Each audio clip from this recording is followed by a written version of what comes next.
Let's start with Balatro. Now, I know Balatro is a very big game, very beloved.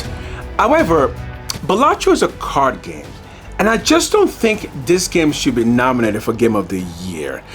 And I know what you're thinking, right? Because Balatro was a very big game, so obviously it's a video game. But so is Magic the Gathering, and that's a much bigger game. It is digital. You can play it on Steam.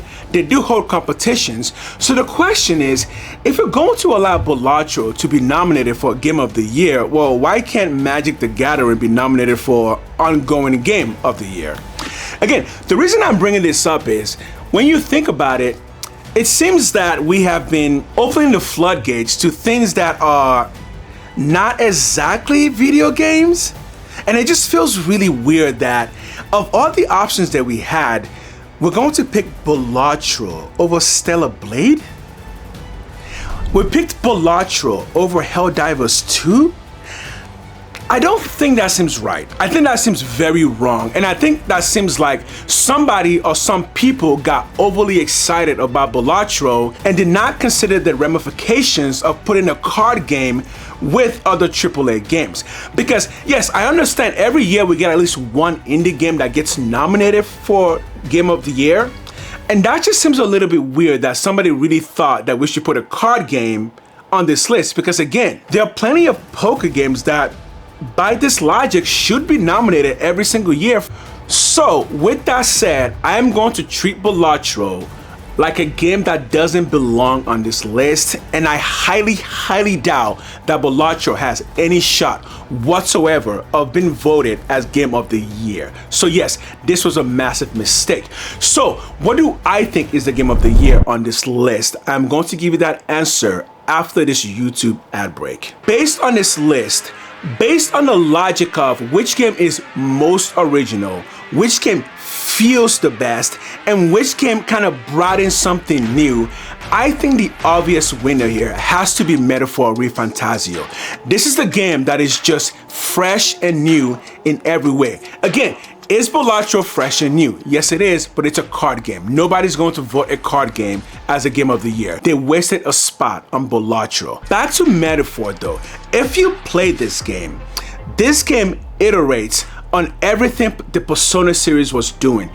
Right now, I believe Metaphor ReFantazio is the perfection of Persona games. And yes, I have tried Persona 5 Royale. In fact, I believe I put in about 15 hours into Persona, and the reason I got off is because one, I didn't like the traversal system. I thought it was a little bit too limiting, and two, I didn't really like the bargaining system with the enemies when you beat them.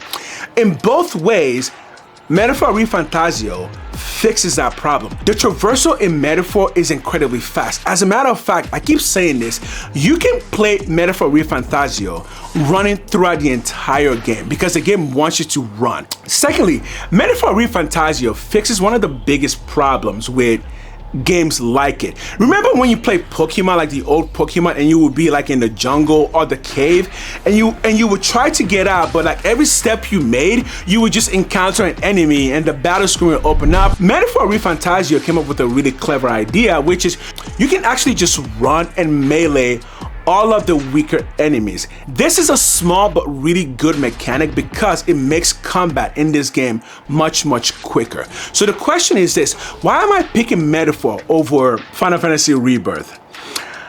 The truth is, and I want you to hear, if you did not finish Final Fantasy Rebirth, if you've played maybe 10 hours of it and you stopped, try to play the game again and pay attention to the combat. It's actually too convoluted. You see, in most Western RPGs, they don't really give you more than one or two characters to control at a time. Well, Rebirth wanted to change this up. In classic Final Fantasy, a JRPG, each attacker takes turns.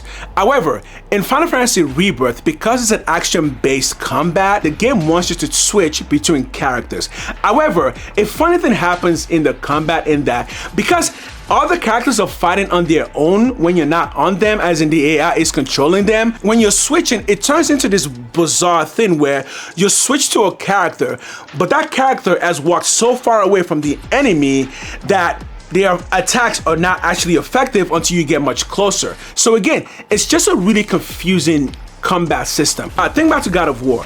God of War is an action RPG where you can use both Kratos and Atreus. However, they never give you an option to switch between the two in a battle. And the reason why is I believe it just makes the combat more confusing. So when I tried to go back to Rebirth, so I played Rebirth for about 10 hours initially, and I thought, okay, this game's too big, I'll leave it aside and I'll come back to it. This past week, I tried to go back to Rebirth, and I played the combat for 15 minutes, and I realized, oh no, this isn't fun, because I would have to relearn and then relearn all of the synergy attacks as well as the other synergy something. So it just becomes a case of I'm relearning so much of this combat that the game itself just isn't fun. The only way to really play Final Fantasy Rebirth is just to go from the start to finish without any stops, because the combat is simply too confusing. So again, the game of the year is actually Metaphor ReFantazio. It does a much better job with the combat in every part of the game.